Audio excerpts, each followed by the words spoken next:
So I'm wearing these very nice little overalls today, but I will warn you that this strap probably will just constantly fall off because I'm extremely just like a lopsided human being. I honestly think it's from years of like carrying a super heavy backpack around at school full of books. So this will constantly go like this. I can only apologise for my wonkiness. And I will let you in on a little secret right now. I'm actually extremely nervous to film this video. If you can't tell by my vibrating hands and my quivering voice. Yeah, I feel a little bit worried about filming this one. But as I always like to remind myself, every time I sit down in front of this camera, the magic of filming YouTube videos is that if it turns out to be complete garbage, nobody ever has to know it ever even happened. What a comforting thought. So, where do I begin? This video is something that is very different for around here. I never ever talk about anything related to any of this, so I just want to make it very clear for anyone who's a little bit worried about this one, there will be absolutely zero weight discussion in this video in terms of like changes to my body or anything like that. This whole experience has actually been much more of a mental transformation than a physical one. I just want to make that very clear. This video is hopefully going to be quite a safe space to discuss our kind of relationship with movement and that kind of thing, and then separately is going to be a little mini review of the Peloton bike, but also as a kind of more wide discussion of joyful movement and the kind of how I found that and my discovery of that and how that's helped me. But having said all that, if this isn't for you, if you're a little bit worried about this one, if you find it completely unrelatable or completely uninteresting, I absolutely appreciate and understand that this is very different from my channel. So if that is you, I will see you next time, come back for the next one, and we'll go back to talking about fiction rather than profusely sweaty activity. But I will admit that I have kept putting this off for a really long time now, purely for the fact that it just feels quite daunting. There's just so much that I want to cover and it feels really personal and enormous. So I have kept pushing it back and back and back in my video planning. But I feel that I can no longer escape this. My inbox is now kind of slightly overrun by people asking to hear about all of this on a video, for me to talk about it properly, and I can no longer run from my demons. Buckle up, I guess. Strap yourself in, seatbelts on. Actually, I guess more appropriately, for a Peloton related video, click your shoes in and get ready. In a nutshell, this video is going to be in two parts. Part one is going to be all about joyful movement, my relationship with exercise, how I've worked on changing that over the past year. There's going to be a brief interval in the middle. Part two is going to be all about the Peloton bike, my experience of that, how I found it, more of a kind of review type thing. I will pop some timestamps in the description box and also on screen right now. So if one part or the other is what you're here for, you can head straight there and find what you're looking for. I'm going to kick this off with the phrase joyful movement, which may or may not be something that you are familiar with. Maybe if you are kind of familiar with the whole world of things like body neutrality, body confidence, body positivity, if they are areas of the internet that you've kind of dipped your toes into, you may have also seen this phrase joyful movement, which kind of doesn't necessarily come hand in hand, but they lend themselves very well to each other, I think. Once you've kind of got to grips with one of them, it might also be a good idea to have a little look at the other one, because I think they complement each other very well. And it's a mindset and an approach to exercise. I'm hesitant to use that word. It's kind of a mindset and an approach to exercise or movement, and it's probably a way that goes against everything that you've ever thought about it previously, if you're anything like me, because it's a way of approaching physical activity that focuses entirely on the joy that you can find within it. It emphasizes the pleasure that can come through movement and the joy that can be found through moving your body. So I feel like the word exercise doesn't match up with that very well, and the word movement suits it a lot better. So if we go way back to the beginning, exercise is something that has always been pretty terrible to me. It's always felt as something that is not for me and something that is very scary and intimidating, and almost like it's set behind a stone wall that I'm just kind of peering over and that I see other people thriving with, but that I've never kind of been invited or accepted into. I think those feelings probably started when I moved into secondary school, and the conversation changes. Obviously that's the point where you become a lot more aware of your body and what it's doing and how it feels to move in it. And if that sounds kind of familiar to you as well, that's because it's super common. Like there's a massive campaign in the UK at the moment because the drop-off rate of teenage girls quitting sport when they hit kind of like the 15-year-old kind of point, the drop-off rate is absolutely enormous. But then of course, on top of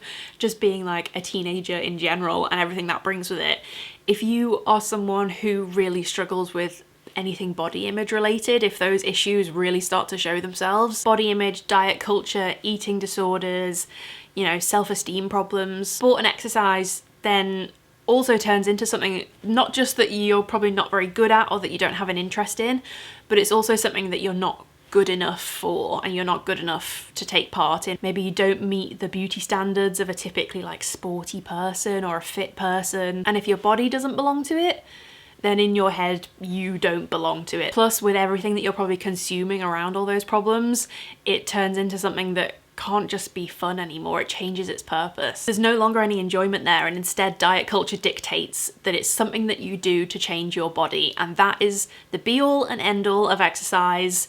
You move your body in order to change it. When all my body image problems started kicking off, probably around, I don't know, 16 or so, it also just became completely encompassed in this element of shame. And shame can be one of the most controlling things that a person can experience. Shame is one of the biggest hurdles that you can overcome around anything in your life. It's so kind of, it cuts you off from any possibility that someone might understand what you're going through. You keep it also inside yourself, and shame becomes this huge brick wall around you that feels impossible and that you're never going to be able to change or get out of. I didn't look like a sporty person, so I wasn't a sporty person, and I could never be a sporty person. That brick wall was cementing the fact that this would never change, and it wasn't something for me. So as long as I had other methods in place that were keeping me skinny and keeping that weight where I wanted it to be, I literally had absolutely no interest in fitness. And obviously that links very nicely into this whole concept of like thinness equaling fitness, size equating to any kind of fitness or unfitness. That's the perfect example. I was so incredibly cruel to my body to keep it to a certain size. But I mean, that's a whole other topic for another day, I think. And that leads me on nicely to contextually, the 2000s were wild. The fact that like Y2K fashion and stuff is coming back into town now really awakens some deep memories, some deep dark memories. I can only hope it doesn't bring the exercise culture of that time with it. That particular time period, I think it was kind of carried on from the 80s and 90s, to be honest, so even if you're a bit older, I think you'll probably know exactly what I'm talking about. It was a toxic age for exercise. Really toxic. I kind of associate it strongly with when I was at uni, and it was a time when celebrity fitness DVDs were like a huge craze. When I say everybody had one, I literally mean like Janice Battersby from Corrie had one. Like every celebrity going had a very weight loss focused fitness DVD. And let's not forget the absolute OG of all of these things, which was the Jillian Michaels 30-day shred, which just thinking about makes me want to cry and vomit and scream, and then cry some more. It was so aggressive and so angry. There was so much anger involved in it all. I think it's a mentality that really kind of encompassed that time for a lot of us growing up, all those formative years where exercise was, it was a form of punishment. It was something that you had to endure and drag yourself through and scream your way through and maybe like cry and sick your way through. It was all weight loss based, it was all visual, there was absolutely no joy to be found whatsoever. The joy in it was seeing yourself shrink, and the focus was very rarely on anything to do with pride or rest or enjoyment or anything positive really. And that meant that the motivation for all exercise kind of around that time that I experienced came from a place of self-hatred, and that is never a good place for anything to come from. Nothing healthy grows from something that's that kind of damaged and sad and dark. I was getting a bit emotional like writing the notes to do with this, because you know, movement should be something that's so precious and we should all be so grateful for it. And through my kind of very formative years, it was just something that was so horrible. So maybe you can relate to that. Maybe you felt the same way as I did when it came to exercise and my relationship with my body in terms of moving it. It was, you know, you were never good enough, it wasn't for you, you weren't good at it, so therefore you shouldn't do it. I think it was so instilled in a lot of us for a long period of time, but also a very formative period of time. And, you know, those kind of viewpoints that you take on through your late teens and your early 20s, they really stick with you. I just accepted what felt like a fact was that I hated moving my body and I hated exercise and exercise wasn't for me. I accepted that as a fact. But then, more recently, the pandemic arrived, and after a few months of it, I would say, maybe even verging on kind of like a year of it, without my kind of like day-to-day passive movement of things kind of like walking to the train station, just walking to and from places and being out and about in general day to day, without that passive movement, my fitness levels dropped massively. But I guess it was kind of like a bit of a lesson to me that as you get a little bit older,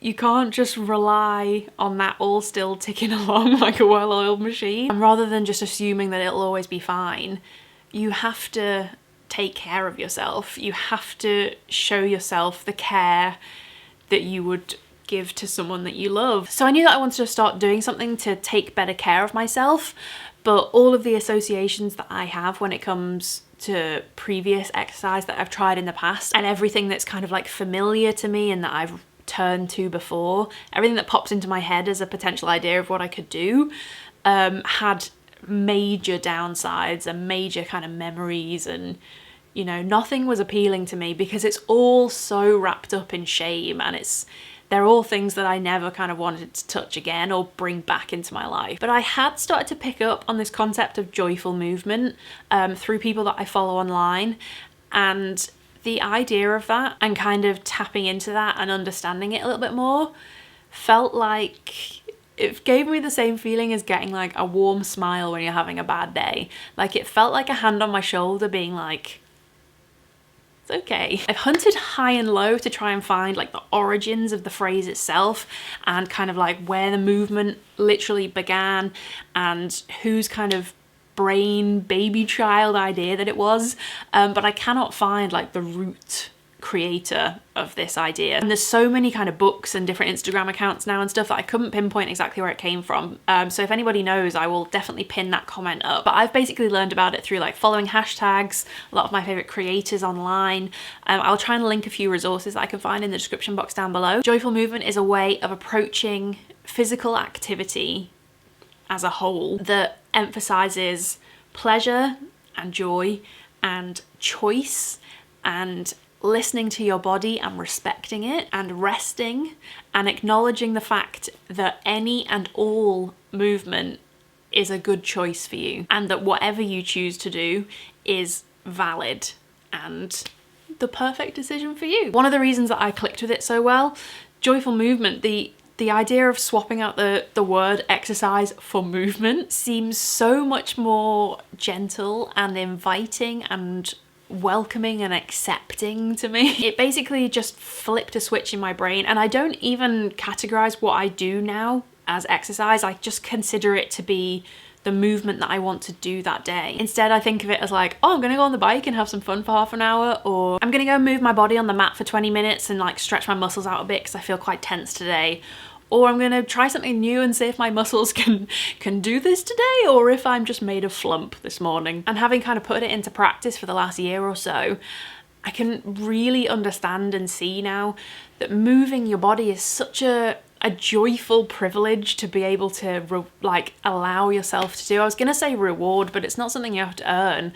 Like you're just entitled to move because you want to, and it feels freeing and fun and nice. And rather than anybody else dictating what exercise or movement should look like in your life, it can be anything you want it to be. One day it can be challenging, the next it can be peaceful, the next it can be fun. It can be insanely sweaty and you look at yourself and you're like, wow, I can't believe I just worked that hard. The next day it can be completely calm. It can be however you find it to be joyful in that moment that you decide that you're going to move your body for a little while. And I love that it's more about a feeling in the moment rather than any kind of like fixed goals or anything appearance based or anything that's kind of like a countdown that you should be working towards. It's about feeling in that moment and being present in that moment. And having kind of learnt all that and taken it on board, it turns out I don't hate movement and I don't hate moving my body at all. I just kind of hated exercise with a capital E and the connotations that I used to project onto that idea. I actually really love moving and I really love using my body to do fun movement. So if your experiences are anything like mine, if any of that rings true to you, I highly encourage you to look up this concept of joyful movement. Try and look for something that brings you genuine joy. And if you're like me and you're completely clueless because you've gone a whole lifetime without delving into exercise or knowing what it is even or how to get involved in it, that finding some kind of joyful movement might look like starting at the point that you used to tell yourself wasn't enough. If that makes any sense, it might involve starting with the things that you always told yourself weren't intense enough or weren't worth bothering with because you weren't going to see results and you weren't pushing yourself enough.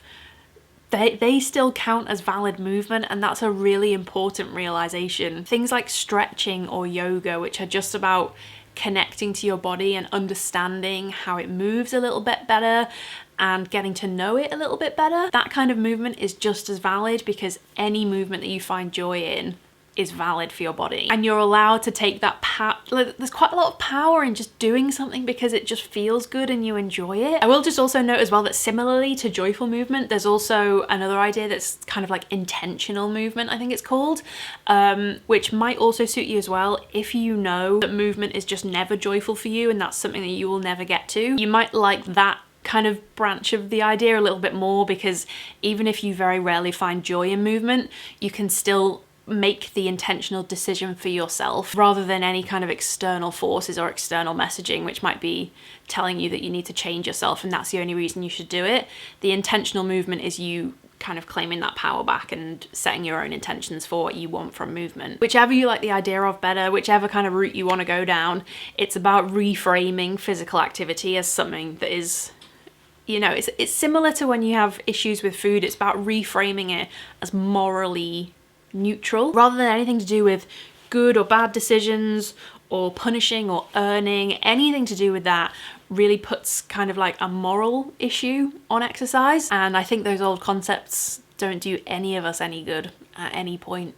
So I just really like these ideas. I just really wanted to find something that I genuinely enjoyed, that never felt like I was punishing my body, that I could have fun with, and that didn't take me back to any of the kind of dark places that I'd found motivation from previously. I wanted a positive movement experience. So before we have a little interval, I'm going to move into part 2 now. This is going to be what is Peloton based from here onwards.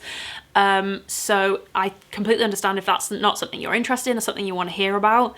Obviously it's kind of brand focused and stuff, so if that's not something you want to listen to, that is absolutely fine. I hope the first half of this video was interesting and helpful for you, and I will see you next time. I'm gonna go and make another cup of coffee. I'm gonna have some water because I've been talking for a really long time. I also need a wee. I feel like I should be selling tiny pots of ice cream and perhaps a program. Curtain down. Da, da, da, da. We go again. Right, so part 2, onto Peloton itself. Welcome if you skipped the first half and you're just here to hear about the bike. So this is going to be a little bit of a mini review, a little bit of a mini explanation of what it's all about if you're curious, and a bit of a chit chat Q&A kind of thing. So back to basics. We bought our Peloton bike at the start of January 2021. This was at the point where Peloton were really pushing their advertising. I think maybe I was slightly brainwashed, but that's okay. I instantly loved the idea of it.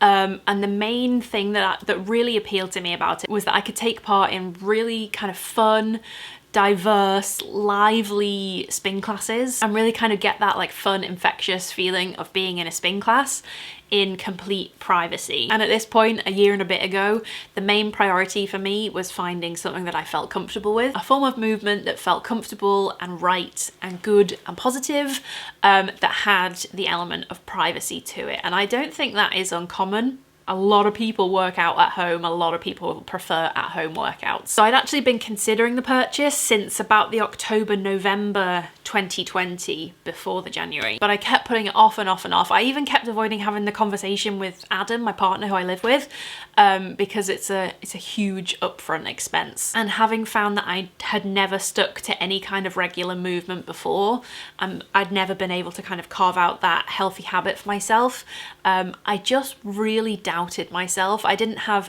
any confidence in the fact that I would even allow myself to enjoy this properly. But then after kind of lots of research and intrigue and getting slightly obsessed with the idea of committing to this purchase, I saw that Peloton was offering a 30-day free trial of the bike. You would get a whole month to trial the bike after they delivered it to you. You could try it in your own home as much as you wanted for 30 days, just to kind of see how you like it and how you get on with it, to see how it fits in your day-to-day life. And then when you hit the 30 days, if you feel like you don't use it enough or you can't kind of justify it after a month of fitting it into your daily routine, you can send it back. No questions asked, they'll come and pick it up. To me, that felt like a really honest and fair time period to give it a good go. With no strings attached kind of thing. So we went ahead and bought the bike at that point, but this was at like the absolute height of Peloton popularity. So yeah, we had to wait about a month for ours, but it arrived in February 2021. We also bought the mat to put it on because we have lovely like wooden floorboards upstairs and I didn't want them to get damaged. It's quite a weighty bike. Also bought the Peloton cycling shoes which clip into the bike because I used someone that I follow who'd quite heavily influenced my decision. I used their referral code and that gets you £100 off any accessories that you buy. By the way, speaking of referral codes, I will leave mine in the description box, which will get you £100 off any accessories that you want to go for. We decided to go for the original Peloton bike rather than the Bike Plus. The main kind of differences being that the Bike Plus is basically slightly fancier. It automatically changes the cadence and resistance levels for you rather than you having to do that yourself if that's a setting that you want to go for. And the other main difference is that the screen kind of spins outwards, which is amazing if you've got a dedicated kind of movement kind of space, but we don't have that. And we just wouldn't be able to make use of that spin screen. If you spun our screen out, you wouldn't have room next to the bike to be able to do any kind of other kind of mat work.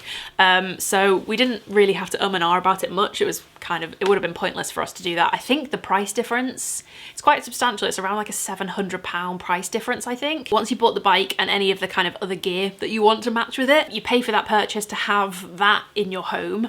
Then as well as that, you pay for your Peloton membership. So that is a separate cost. It's kind of like paying for a gym membership, and that is something that Adam and I split the costs between us every month when the direct debit goes out. We have the Peloton membership rather than the digital membership. There's two different types that you can get. And we have the Peloton membership, and that one is basically what you need to activate your machine. And we can share that one membership across our two separate Peloton accounts. And then we therefore split that monthly membership cost between the two of us. It's £39 a month for the membership, for the kind of gym membership. So £19.50 a month in this household. And that covers all of the spin classes that are on the bike, obviously, but also everything else that Peloton do. So there's the tread classes, if you happen to have the giant treadmill that they do, but also the running, the stretching, the bar class, the yoga, the meditation. If we're comparing it to like a gym membership, a monthly gym membership, I consider that to be pretty reasonable. All of the Peloton classes are included in that membership fee. And alternatively, there is just the digital membership, which gives you access to all of the classes still, but just doesn't have the same kind of like activation. And there are also like always different offers and trials and stuff to be able to give it a go for free. You can like lend passes to friends and that kind of thing. So if you're a complete novice like me, or I'm maybe like one step above novice now, but if you don't know how spin classes work, you basically just choose a class you like the sound of, so you can see like the difficulty levels, the themes, the playlist. You get started, and then there's no other way of describing it. The big red knob in the middle of the bike, and that will add resistance to the steps that you're taking on the bike. So that is kind of how heavy it feels beneath your feet as you're cycling. You can drop that down to like a downhill feeling. You can crank it up to a really heavy climb. That is what's known as resistance. And then you're also keeping an eye on your cadence through the spin class as well, which is basically how fast your little legs are pedaling. So then during the class, it'll be set to a music playlist playlist. It can be like particular artists or particular themes. There'll be like 90s classes, 2000s classes, a Britney Spears ride. And as you're going, the instructor will call out different brackets of like where your cadence should be and where your resistance should be, and also let you know whether they would recommend that you're standing up or sitting down for that particular song. It's more like a jog or a run if you're standing up. And they tend to give you a pretty wide range for where those numbers should sit. So I would say there's a lot of range in kind of like ability and difficulty levels, and it's up to you to decide, you know, how kind of challenging you want to make it for yourself. In that respect, it's basically suitable for all levels. You can really start right at the beginning, take your numbers way down, and there's also like proper beginner classes on the platform as well. So you can start there if you're like a complete novice, and they will teach you kind of how to use the bike properly and how to get your posture right. They'll teach you how to stand up and sit yourself back down on the bike. But then obviously in that catalogue, that also goes right through to like Kendall's metal rides, which are like infamously 30 minutes of living in hell itself.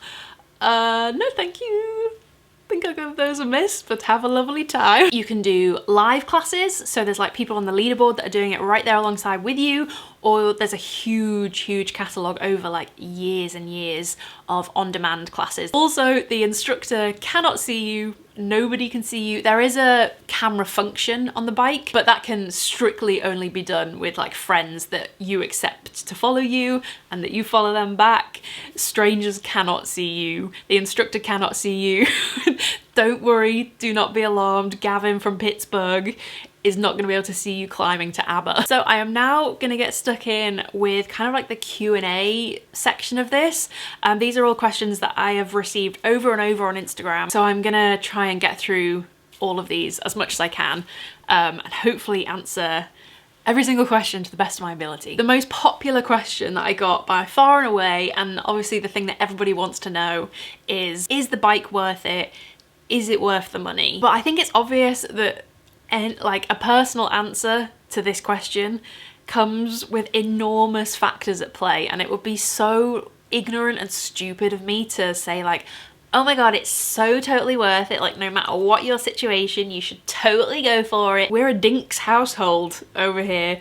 We are dinks and proud. We're double income, no kids. So we're a double income household on well-paid London salaries. We have no children, we have no financial dependents, apart from a cat who eats a lot of cat food. So I think it's largely pointless and ignorant for me to sit here and tell you that it's totally worth the money. I think a more useful version of that question is, have you got your money's worth? Like asking, have you personally used it enough that you feel that the cost was worthwhile for your situation? And the answer to that question for us is a very confident yes. I have done nearly 250 spin classes in just over a year. Adam has just hit 150 spin classes. So if you look at how much we paid in January 21 and break it down into cost per use, we're looking at about £4 a spin class now. So if you compare that to something like Soul Cycle, for instance, which is another kind of really popular spin company in London, I think they cost about £24 a class in London anyway.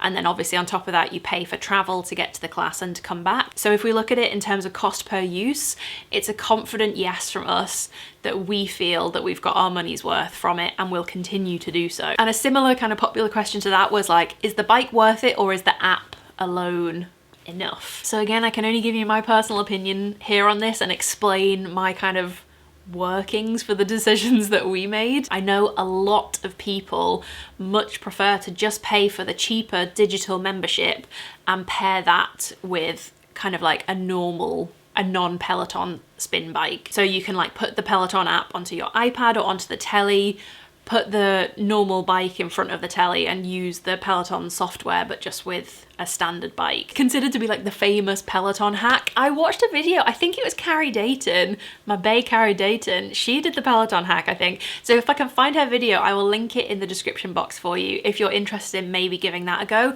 She was super successful with it and really liked it, but let me explain why I decided not to do that. So as I have made very clear a million times during this video, I am a complete novice when it comes to exercise and movement.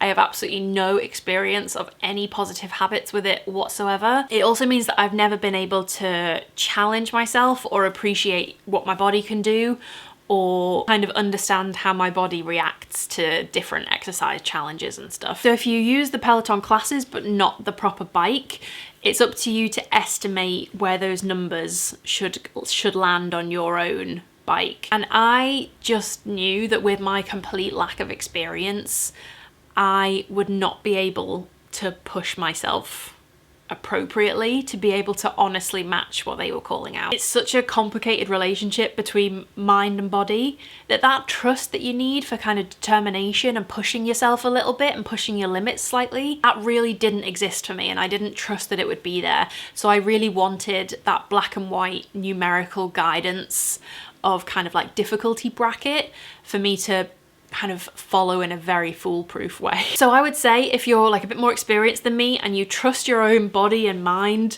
and you trust your own determination and abilities and motivation, and you know that they are really good driving forces for you, then you will get on with an alternative spin bike absolutely fine. Are Peloton really body neutral, body positive, or is there still an element of diet culture bullshit? This is a really important question. This was maybe my main concern, I think, going into this. But I can say as far as like diet culture chat goes, I've done nearly 250 spin classes on this thing now. And never once have I heard anyone say anything that I would consider to be along those lines. I have never heard any mention of calories or losing weight or having to earn any kind of food or any of that bullshit. I've never heard anything along those lines, which is really wonderful and awesome to me. I think they must be trained specifically and told specifically to not discuss anything like that. It's actually the total opposite of everything that I was afraid of, and there is so much focus from the instructors on appreciating the amazing things that your body can do for you when it comes to movement. All of the emphasis that I've experienced has been on treating your body well and taking care of it and appreciating it and praising it, finding like real joy in surprising yourself with what you can achieve. I did a class the other day, actually, just thinking about it. I did the Women's History Month ride with Leanne and Hannah, and Hannah said something along the lines of like, your body is an instrument, not an ornament. And that is the kind of the real mentality that comes across. I will say that with like anything to do with movement and exercise, there is calorie-based statistics that are available, but I really like that it's actually quite far down the list of stats that you get after every class. And I can genuinely say that I literally never pay any attention to it. I look at kind of like my output scores and how far up the leaderboard I've landed and stuff, because I get like a bit of sense of pride and achievement through that. Calories burnt and stuff like that is just not a focus at all. It's never ever mentioned. And I honestly never think about it, which is kind of a miracle coming from a girl who grew up counting the raisins that she ate. I would say though, like just to balance things out a little bit, one of my criticisms, something that I've noticed, I guess, is that there is not really any body diversity amongst the instructors that take the classes and that you kind of get to know. So at first glance, when you kind of look at who's leading the classes and stuff, it does look a lot like personal trainerville, and it's a little bit intimidating, but I mean, they're all professional athletes, so what can we expect, really? I would love to see a little bit more body diversity amongst them, but it's not something that's ever discussed or ever mentioned. If anything, there's a lot of chat about kind of celebrating your body just as it is in that moment and appreciating the amazing things that it can do. And there is really amazing diversity amongst like the bodies that you see in the Peloton communities. So like on the Instagram pages and the Facebook pages, I would say they're quite an important part of the like Peloton experience, is getting involved in the community. And you see an amazing range of diversity on those pages. I think the second most kind of common question theme that I was asked about was, how do you keep motivated? Like tips for consistency, which I appreciate. I feel like it's mostly just people being like, how the hell have you made this happen? And trust me, I ask myself the same question every time I put on a sports bra. I still don't really understand how this has happened. And when it comes to this kind of thing, I feel like such an imposter, because you know, I don't know anything about this. I don't know tricks for like making motivation happen or whatever. So I can only offer you my very little vague, fluffy, weaselly little thoughts about this. I think it's really important to remind yourself in all aspects of stuff, motivating yourself to do anything. No motivation is consistent. And the idea of like keeping motivation, how do you keep motivation, makes it sound like it's something that's really constant, makes it sound like it's always going to be there every time you need to tap into it. And that is just not the case at all. It's not always going to be there, and everyone has ebbs and flows of wanting to move and not wanting to move at all. It can depend on the day you've had, how your brain is doing, whether you're on your period, like what your social plans are, what you've eaten and drunk that day, like how your brain is ticking along. Constantly finding motivation is a complete myth and it doesn't exist.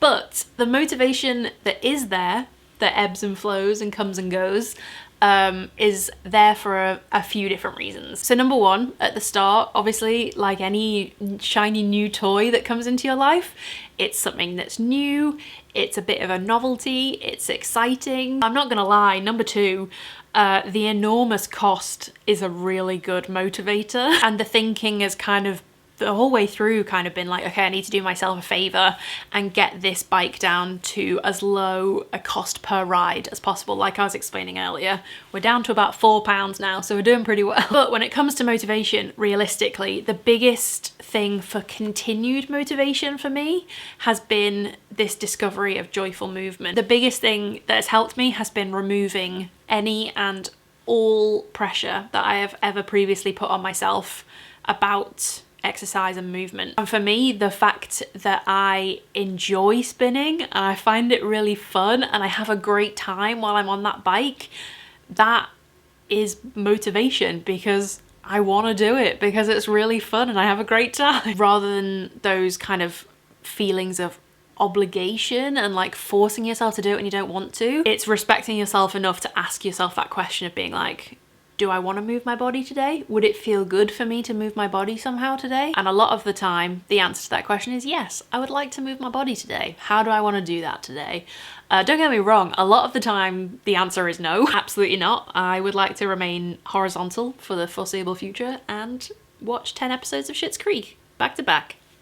Thank you and good night. But a big part of that is that when you listen to your body, it might be kind of like a bit of a grey area there. Sometimes you'll listen to it and you'll hear, I really don't want to move my body with a 45-minute pop spin class today, but my shoulders and my chest muscles are hurting a bit. So maybe I'll go and do a 20-minute stretch class on the mat, or maybe I'll just do a 20-minute low impact today so that I can hear the instructor chatting away, listen to some good music, get my legs turning, and I'll feel a whole lot better for it. And building that like mind-body connection that I was talking about earlier sometimes means that, hey presto, the absolute unthinkable happens. And sometimes I'm like, I'm gonna do a 20-minute Tabata ride today. I want to teeter on the brink of this absolute impossible class, but then I'll make it to the end and feel amazing. I want that feeling today. I also think convenience is a major factor that is at play with the Peloton bike, or kind of having any kind of fitness equipment in your own home. The variety available to you on the platform is also really key to the motivation, because you'll always find something that you quite fancy doing. The leaderboard is also nice motivation if you've got a little bit of a competitive streak. It makes it a little bit more like a game. The live classes are nice because you have like 1,000 people doing the class alongside you and you can like send each other little high fives and stuff. That's really fun. And I will also say it's really nice to have a couple of Pelo pals. I've got a couple of friends who've got Peloton bikes and we have a group chat and we'll say like, oh, I'm popping on at 6:30 tonight if any of you guys fancy it. A couple of like Peloton specific questions. A lot of people want to know who my favorite instructors are. My absolute #1 fave gal, my absolute ride or die best mate is Hannah Corbin. I literally love her.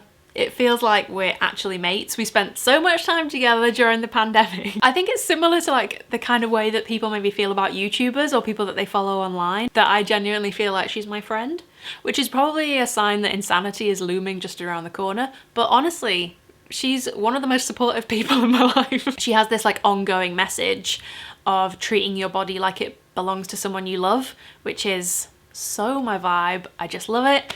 and she would be my absolute top recommendation for people who are just starting out, either just starting out with movement in general or just starting out with Peloton. Like, I just find her, I think she's the perfect balance of being like encouraging to push herself a little bit more, but also super supportive. I also have a special place in my heart for Hannah Frankson because she just cracks me up. I would just love to go on a night out with her. She is a hilarious good time. I really love Leanne for like positive good vibes, but she is the smiling assassin. Her classes are quite difficult sometimes. Cody, of course, for big lols. Robin for like motivational chat, verging on cheesiness sometimes, but sometimes I just want that super empowering motivational message coming my way. I also love Tunde for really good vibes, and Bradley for mainly for his like pop punk rides, but he also does some great British pop. My favorite classes, because I literally take basically every class that Hannah Corbin ever does, so I really enjoy all of hers. My absolute favourites are her Vinyl Vault series, where she does like 50s, 60s and 70s mega hits from her vinyl collection. Obviously, I also love the Disney rides. They're also a great time. The pop punk rides are a nostalgic joy. And you know what I bloody love is a 2000s pop ride, because it turns out things like Blue and Westlife are my best motivators. I will say the best ride that I have ever done on Peloton was the Spice Girls ride with Leanne. It was so much fun. I did that ride live and like 10 of you guys were on there that I follow, and we were all just like high-fiving each other through it, and it was by far and away the highest personal best I've ever got on Peloton. I look at that score now and I'm like, how the hell? Do you feel like you need to supplement Peloton with other programs? Do you do any movement or exercises outside of Peloton? As I keep saying, I am absolutely no expert when it comes to any of this stuff. I have zero knowledge about like what makes a well-rounded workout. In fact, I would probably go as far as to say that my knowledge really extends absolutely no further than I know that you need to eat and drink before you exercise. I know nothing further than that. But I think people forget that like the Peloton membership includes all of the other stuff as well. There is so much class variety available on there to you. It's really extensive, and I don't just use the bike. I love the stretching classes. I do quite a lot of bar classes and yoga classes and meditation classes. By the way, when I say I do bar classes, me doing a bar class is basically just me like flopping around on a mat for 20 minutes and just like cackling hysterically because the whole experience is just so alien and hilarious to me, and I can't believe anybody can do any of those things. But at least I've tried, and flopping counts as moving. So there is like a huge catalogue of stuff available to you. So I would say you don't need to supplement it with anything else because they cover all bases, honestly. But apart from Peloton, we walk quite a lot. We live like a reasonable distance from a train station and stuff, so we get a fair amount of walking done. But other than that, no, I don't do anything else outside of Peloton. I'm just so, I can't even tell you how good it feels to have found something. I feel so thrilled. so elated and thrilled and relieved finding one platform that I feel comfortable and happy with. Like, that is more than enough for me right now. Where is it? Tips on storing it. Does it look ugly in your house? Hello interiors fans. So for people who are very confused about where this mystery bike lies, it's in our second bedroom. Realistically, we don't have a great place to keep it. Our house is not big enough to have a lovely dedicated space. And like, yes, I do wish we had a slightly more aesthetically pleasing place to put it, but in all honesty, I care more about having the bike, and I care way more about having that convenience and that amazing benefit for my daily health and my day-to-day mental health and my day-to-day life. I care so much more about having access to that than I do about what it looks like in my house. It's not actually enormous either. They probably look quite big and bulky, but actually in person, they're a pretty sleek bit of kit. The mat takes up a little bit more room than the bike itself does, to be honest, because obviously the mat has to fit the bike on it. So I would recommend measuring up the mat. How noisy is it? It is not noisy at all. It's actually basically silent. The noisy bit is me breathing like the rhino in James and the Giant Peach, or occasionally, you know, singing along to Cher at the top of my lungs in between heavy breathing. The bike itself is completely silent while you're riding. You can place the sound of the screen like through the speakers on the screen, but we tend to use in-ear headphones with it. You can link them up through Bluetooth. How much does the seat hurt your butt? This is a surprisingly common question. I didn't realize this was such a concern for people. Everybody's bodies are different, I guess, but this isn't something that either of us have had a problem with. I think maybe just when you're starting out, actually I want to say maybe like the first handful of classes it was a little bit sore, but you just kind of breeze through it and get on with it. And also like spinning is different from kind of road cycling and stuff because there's a lot of standing up. You can buy padded cycling shorts to wear to give you a little bit of extra cushion, or you can actually buy like extra cushions to put onto the bike seat. How often do you use it? How do you keep a routine post-pandemic? I'm struggling because there's suddenly so much going on. It hugely varies depending on how much I've got going on at the time. I've had months, like in January I did a class every single day. I've had a couple of months where I've done a class every single day, multiple classes a day, and then other months I'll do like 3 a week. I think it's just a case of like deciding what your priorities are and deciding that you're going to be absolutely fine when it does start to slip and looks a bit different to the routine that you've previously built. And important reminder that your mental health is just as important as your physical health. And if your sim levels are requiring some like major social points on that day, and actually you really need to go meet up with your friends and have a pint and a pizza way more than you need to do your 5th spin class of the week, like listen to those levels. That is the right decision to make for yourself in that instance, and it's all about finding a realistic balance that genuinely works for you. I think that's another like motivational thing, is keeping the realistic balance. A couple of questions asking how it is on the knees actually, which I relate to that concern. Obviously I can't speak for any bodies other than myself and Adam, but that is not something that we have had a problem with. I think a big part of going along and like getting a bit more experienced with the Peloton bike